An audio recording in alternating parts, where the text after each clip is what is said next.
नमस्कार. आज माझ्याबरोबर दोन स्पेशल गेस्ट आहेत. पण माझ्या डाव्या बाजूला कोण बसलंय, माझ्या उजव्या बाजूला कोण बसलंय तुम्ही अर्थात ओळखलं नसेल. तर माझ्या डाव्या बाजूला जी व्यक्ती बसलेली आहे त्यांना मी अशी विनंती करेन की तुम्ही अशी काहीतरी गोष्ट करा की ज्यामुळे लोक तुम्हाला ओळखतील. नाही कळलं? तुम्ही आता काहीतरी असं करा की ज्यामुळे लोक तुम्हाला ओळखतील. रिकाम आहे. रिकाम आहे. एक पॉपकॉर्न दे ना प्लीज. प्लीज एक पॉपकॉर्न दे ना यार. थँक्यू. हा. अरे थांब, असं नको काढू ना. का? अरे तू गंमत घालवली यार सगळी. अरे मी कुठे ओळखलं की तू स्वप्नील जोशी आहेस म्हणून? अरे पण मी स्वप्नील जोशी नाहीच आहे. मी आता भिकारी आहे ना. मी मागितलं तू लगेच पॉपकॉर्न दिलास ना, तू ओळखलंस मला. त्या रोल मध्येच आहेस. अरे म्हणजे आता रिलीज पर्यंत त्या रोल मध्येच. अरे अरे नाही नाही इंटरव्ह्यू व्हायचा ना अजून सगळं. नाही. अरे अरे हाच सिनेमा आहे मित्रा. एका मुलाची भिकारी होण्याची गोष्ट आहे. चल मासेजी पुढचा इंटरव्ह्यू. मी पॉपकॉर्न टाकतो त्याच्यामध्ये, आपण इंटरव्ह्यू करूया. असं नका करू. खर्च केला बस, म्हणजे तुम्ही पण केलाय आम्ही पण केलाय. आपण करूया इंटरव्ह्यू. हां करूया. हे पॉपकॉर्न आणा रे.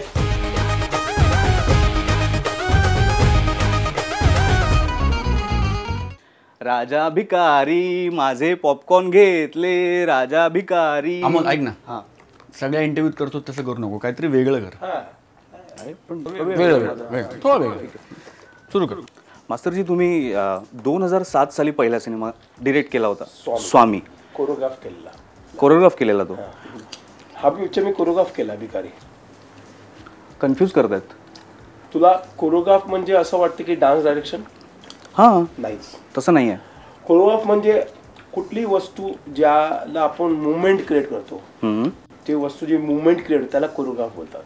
ओके. माझे जेवढे पिक्चर आहेत त्याच्यामध्ये मी टायटल हेच टाकतो, डायरेक्टर प्रोड्युसर टाकत नाही. फिल्म कोरिओग्राफ आहे कनेक्शन. काय बात आहे. पण मग तो स्वामी जो होता आणि 10 वर्षांनी आता हा स्वामी तिन्ही जगाचा भिकारी. काय बात आहे, काय कनेक्शन आहे. हे एक्सटेन्शन आहे त्याचं?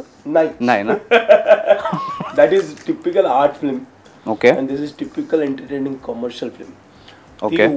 गोष्ट स्वामी होती वडिलांची आणि मुलाची, गोष्ट आई आणि मुलाची. क्या बात आहे, क्या बात. आता सांग मी कुठला रोल करतो, आई का मुलगा?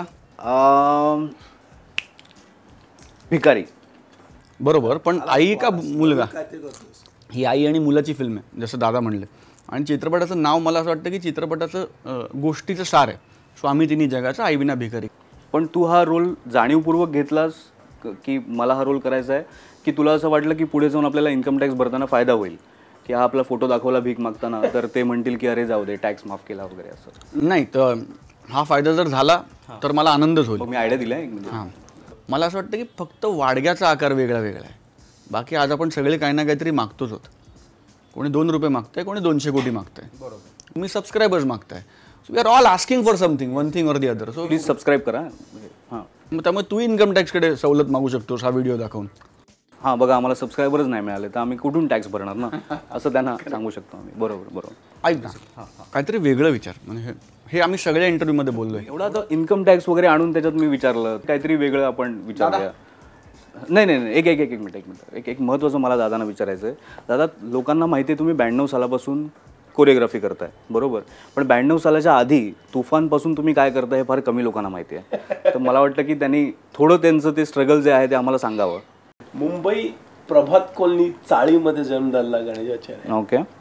माझे वडील तमिळनाडून आणले. ते 9 वर्षाचे होते तेव्हा ते तिकडनं फोन आले. आणि जेव्हा मी 10 वर्षाचा होतो तेव्हा त्यांचं निधन झालं, ते वारले. आणि त्यांचं स्वप्न घेऊन मी बाहेर निघालो. त्यांचं स्वप्न होतं त्यांना डान्स मास्टर बनायचं. I started junior artist age of 13. मी 11वीमध्ये शाळा सोडली, 8वीमध्ये. मी किती दिवस भुकेने काढले, पण त्या भुक्यामध्ये माझी सर्वात स्ट्रेन ताकद होती माझ्या वडिलांचं स्वप्न. तुम्ही बघता जंजीर पिक्चरमध्ये कसं अमिताभ बच्चनला ड्रीम येते, लॉकेट, तसं माझ्या स्वप्नामध्ये वडील यायचे, डान्स डायरेक्टर, कोरिओग्राफर. अरे काय करतोय, जा मेहनत कर. एक पॉईंट मग मला डेव्हिड गोविंदाने हेल्प केलं आणि माझी पहिली पिक्चर 95 मध्ये कुली नंबर 1 हिट झाली, गोरिया चुराना. मग तिकडनं टेक ऑफ घेतला मी. नेहमी असं म्हणतात की तुम्ही अशा स्टेप्स बसवता की बसल्या जागी सुद्धा लोक करू शकतात. मी आहे ना चाळीमधून येताना ना मी चाळीतल्या लोकांची डान्स स्टेप बघितली. लोक आपल्या ह्याच्यामध्ये स्वतःला कसं आणतात. तर लोकांचे मी बघितले आम लोक आहेत ना, शोल्डर जास्त हलवतात डान्स करतात. त्यांना बाकी ते येतं नाही आडत. मग कोण शोल्डर होतोय, कोण वाकडा डान्स करतोय, तिकडे काय असं करता करता मला लक्षात आलं यार मैं क्यों नहीं आम लोगों से अपना पहचान बनाऊं, क्योंकि मैं आम लोगों से आया. तर मी स्वतःची लहान लहान स्टेप करायला क्रिएट केली.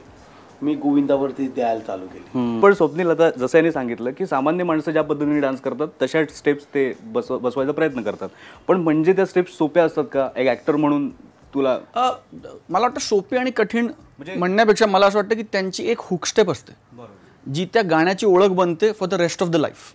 म्हणजे जर तू बाळा बघितलंस तर ही हुक स्टेप आहे किंवा ही हुक स्टेप आहे, तू देवा बघितलंस तर ही हुक स्टेप आहे. जनरली गाण्याची ओळख अभिनेत्यामुळे होते, अभिनेत्रीमुळे होते, म्युझिक डिरेक्टरमुळे होते, लिरिसिस्टमुळे होते, डिरेक्टर, प्रोड्युसर. पण एक स्टेपमुळे त्या गाण्याची ओळख की अरे हे गणेश आचार्य का गाणं. So I think that's a very big thing. म्हणजे आमच्यासाठी खूप अभिमानाची गोष्ट आहे की एक रणवीर सिंग, एक वरुण धवन वगैरे बॉलिवूडचे लोक जे अदरवाईज हे करतात, पण त्यांनी ट्वीट केलं की अरे यार ये क्या हुक स्टेप आहे, क्या हुक स्टेप बनाय. सो आय थिंक ती स्टेप कॅच झाली, ते गाणं कॅच झालं आणि ते गाणं पण थोडं असं कॅची आहे. सो मजा आली.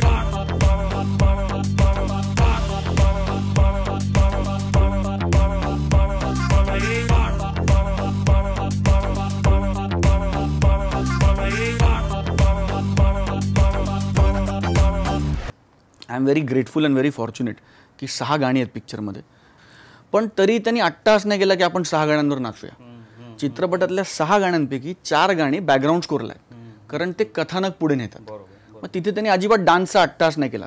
आता दादा मी काय म्हणतो आता मी कसं, तू आता म्हणलास की मी वेगळं केलं, बाळा हिपहॉप वगैरे नाही, तर काहीतरी वेगळं तू कर ना. आता तेच विचारतोच आहे मी, प्रश्न विचारतो वेगवेगळे. सगळ्या इंटरव्ह्यूमध्ये हेच बोललो रे, हा शेवटचा इंटरव्ह्यू आहे, मी प्रयत्न करतो. ओके दादा, तुम्ही सगळीकडे सांगताय की आम्ही एक ग्रँड फिल्म बनवली आहे, एक खूप मोठी फिल्म आहे मराठीतली. तर सध्या मराठीमध्ये ना बजेटवरनं बरेच इश्यूज चाललेत, बऱ्याच चर्चा चालल्यात की किती बजेट ठेवायला पाहिजे. तर अशा वेळेला तुम्हाला ही रिस्क वाटते का की एवढ्या मोठ्या बजेटची फिल्म मराठीत आपण रिलीज करतोय? तर हां, नवीन विचारलंस. हां, थँक्स.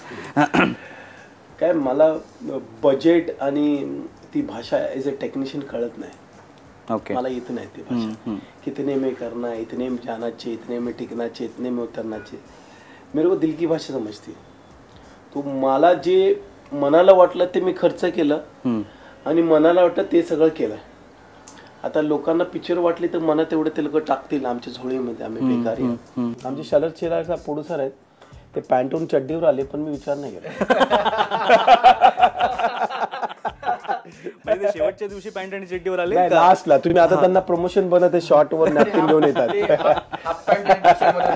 तर ते विचार नाही केला. कारण की तो माझा मित्र आहे शरद, 20-25 मित्र आहे आणि मला नक्की हे उमेद आहे की तो पॅन्ट वर सूट वर येईल या पिक्चर मधून. स्वप्नील, तू जसं आता मुन्ना कॅरेक्टर रंगीलामध्ये, तर आमिर खानने कसे जुने कपडे घेतले, दारू बिरू पिण्याची प्रॅक्टिस केली वगैरे, तू असं काही प्रॅक्टिस केली होतीस भीक मागण्याची, कुठे जाऊन उभा राहिलायस चौकात? हां, म्हणजे आम्ही ऑलमोस्ट 3 महिने वर्कशॉप्स केले होते. गुरु ठाकूर यांनी पटकथा, संवाद आणि मस्करीत विचारला होता प्रश्न, पण तू आता नाही सिरियसली तू काहीच वेगळं विचारत नाहीस, मग मी काहीतरी वेगळं सांगतो ना आता. ओके, कारण ना इन ऑल फेअरनेस दुसऱ्याकडे काहीतरी मागायला ना बहुत गिल्ट होता रे. आणि तो इगो बाजूला ठेवून समोरच्याकडे हात पसरायचे. सो माणूस म्हणून पण हा प्रोसेस फार डिफिकल्ट आहे. आणि मी लोकांच्या शिव्या खाल्ल्या आहेत, लोकांनी आई बहिणीवरनं शिव्या दिल्या आहेत, लोकांनी हाडथूड केलं आहे, लोकांनी धडधाकट मुलगा आहे, लाज नाही वाटत का भीक मागायला वगैरे. पण पिक्चरमध्ये ना एक ट्रेलरमध्ये शेवटची लाईन आहे की कोणी मुद्दाम नाही जगत, असं प्रत्येकाचा नाईलाज असतो. सो आपण ना समोरच्याला पटकन इतकं ग्रांटेड घ्यायला लागलोय हल्ली आणि इतकं समोरच्याला गृहीत धरायला लागलोय, तर भिकारीमुळे मला एक पर्स्पेक्टिव्ह मिळाला की नाही, त्याचा पण काहीतरी प्रॉब्लेम असेलच ना. आपल्याला माहिती नाही म्हणजे त्याला प्रॉब्लेम नाही असं होत नाही. तर तो भिकारीमुळे फार मजा आली त्याच्यात.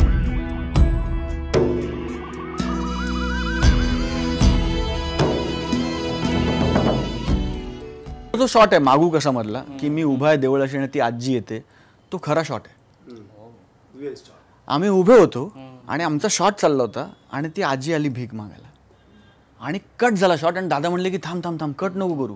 मग आम्ही त्या आजींशी बोललो आणि आम्ही आजींनी सांगितलं की परत कराल का, आणि मग तो सिक्वेन्स तो. सो आय थिंक आमच्यासाठी पहिली पावती की हे वर्क होतंय, हे काळजाला भिडतंय. आय थिंक आम्हाला सगळ्यांनाच या फिल्ममध्ये आम्ही आमचा जीव ओतलाय. बिकॉज कुठे ना कुठेतरी आम्ही प्रत्येकजण विजवी आपली आई स्वतःला बघतो या सिनेमात. हे सत्य घटनेवरनं मला आठवलं, तुम्ही त्या माणसाला भेटलाय ज्याच्याबरोबर ही गोष्ट घडली आहे? नवीन विचारलं नाही, हा प्रश्न विचारला नाही. Very good. पॉपकॉर्न खा. हां हां त्यांना भेटलोय, त्यांच्याशी आम्ही विचार केला, त्यांच्यावर काय काय घडलं ते सगळं, आणि ते ऐकताना खरंच डोळ्यात पाणी आलंय. त्या माणसाने आपल्या आईसाठी केलंय, म्हणजे सल्यूट आहे त्या माणसाला. त्यांनी म्हणजे आपल्या आईसाठी असं केलं, कोणच नाही करू शकत. मी 10 वेळा विचार करू शकतो, किती जण विचार करू शकतात.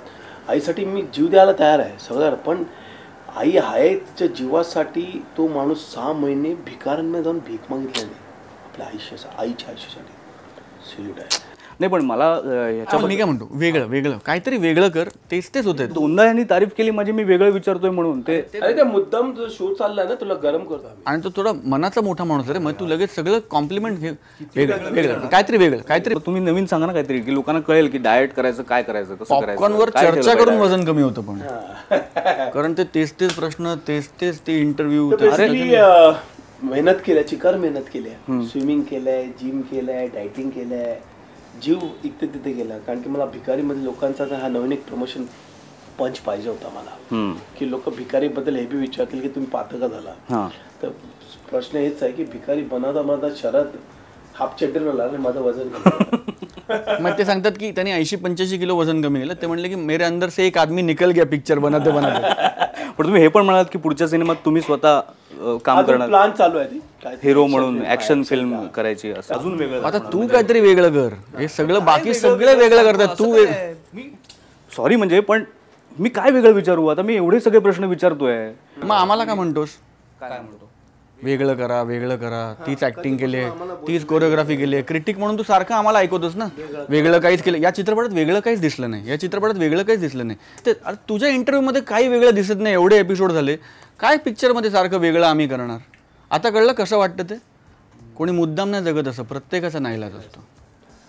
चांगला थॉट आहे तुझा, मी तुला देतो 5 पॉपकॉर्न. अरे क्या बात आहे. पण या थॉटसाठी सिनेमाला किती देणार माहित नाही मला, वो सिनेमा देख के ही बताऊंगा मैं, ठीक आहे ना? ऑन अ सिरियस नोट, मी गंमत करतो. जसा हा थॉट वेगळा आहे तसाच हा चित्रपट पण वेगळा आहे.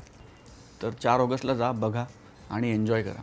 आणि थँक्यू सो मच, तू आम्हाला संधी दिलीस इथे येऊन अशी गप्पा मारण्याची. मास्तरजी तुम्ही वेळ दिलात म्हणून हे घडलं. थोडंसं वेगळं. मला काहीतरी अजून वेगळं करायचंय. आता तरी कर, एवढं बोललोय मी, आता काहीतरी वेगळं कर.